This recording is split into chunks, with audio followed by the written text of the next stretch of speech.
Gwapo. Gwapo. Guys, naghanap ka ng girlfriend pa.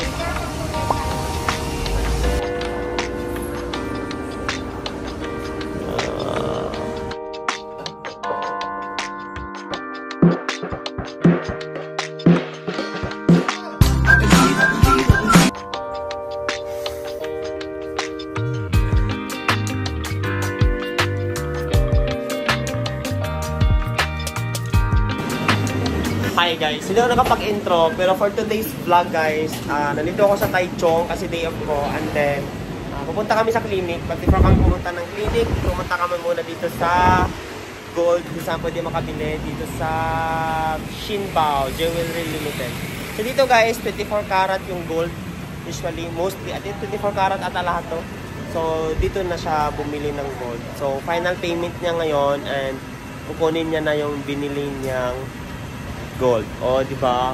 So, dapat tayo mga OFW, dapat mag-invest tayo sa gold. Kasi syempre, nag-increase yun. So, if may pira kayo, either hindi man gold yung paglalaanan nyo, at least asset siya. Asset means, nag-generate ng income na magagamit natin in the future in case meron tayong kailangan na pera. So, ganun dapat ang mindset.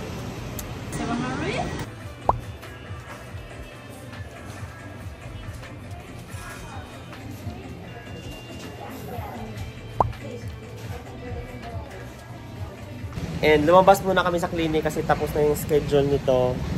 Yan, tapos na. And meron kami bago kasama. Si Han. Gwapo. Gwapo. Guys, naghanap to ng girlfriend pala. Nakakain muna kami. And umuulan guys. Umuulan, no? Tumatawid kami ngayon. Ano, reporting? Maulan. Oo, maulan. So, kakain muna kami doon sa suki namin na Pinoy Foods. And yung schedule ko kasi is 1:30. Babalik lang ako doon mamaya.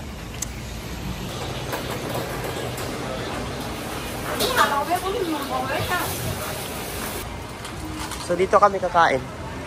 Yan, St. Francis Square.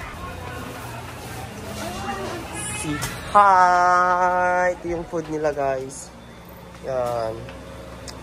Yes, may packs. So actually guys, pag pumunta talaga kami ng Taichung, dito kami kumakain. Kasi Pinoy foods yung niluluto nila. And may-ari nito is Pinoy din kasi. So that's why Pinoy foods yung pagkain. So dito, lutong bahay talaga siya. So ayun, na-experience mo. And yun yung aganda dito kasi kahit saan ka man party ng mundo, nandito kami sa Taiwan, diba? Yung Pinoy talaga is makakahanap ka talaga. So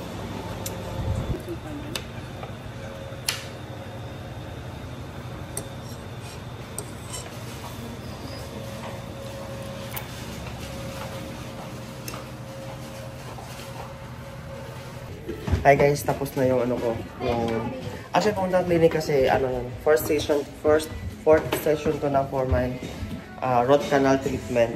Actually meron akong video pa since May or June pa to na root canal ko. So ngayon, nalagyan na siya talaga siya ng parang tunay na ano, teeth. Yan, yung sa dulo na yan, parang ngipin na talaga siya.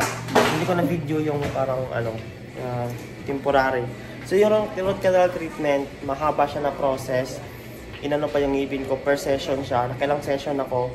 And then ngayon meron akong last session na lang, pang 5 session ko para i-finalize yung sa ngipin ko sa root canal. So ngayon nilagyan nila ng crowning yung tawag, yung parang ngipin na talaga siya.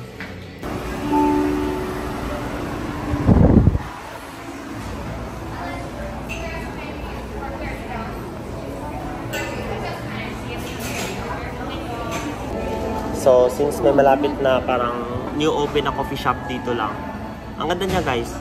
Sabi namin wag muna kami mag-Starbucks. So, try din namin yung ibang ambience. So, dito kami muna. And maganda yung ano talaga, yung setup ng coffee shop. Ito nyo.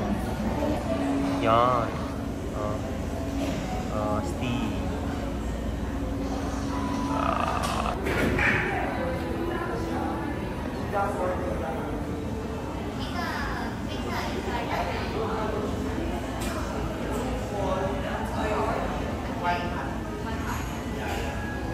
Ito na natin sa akin.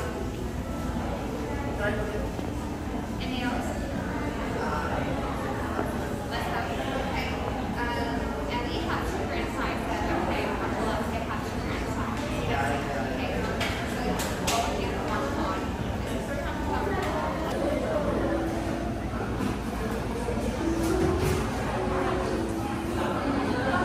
Buka Road update. intersection. Ano na, alas 4 na sa hapon and wala pa kaming tulog.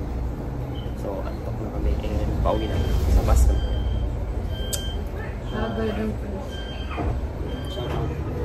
Shout out. Kanino? Pinas. Natulog kami ngayon. Hindi na naman kami magsikasit. 下一站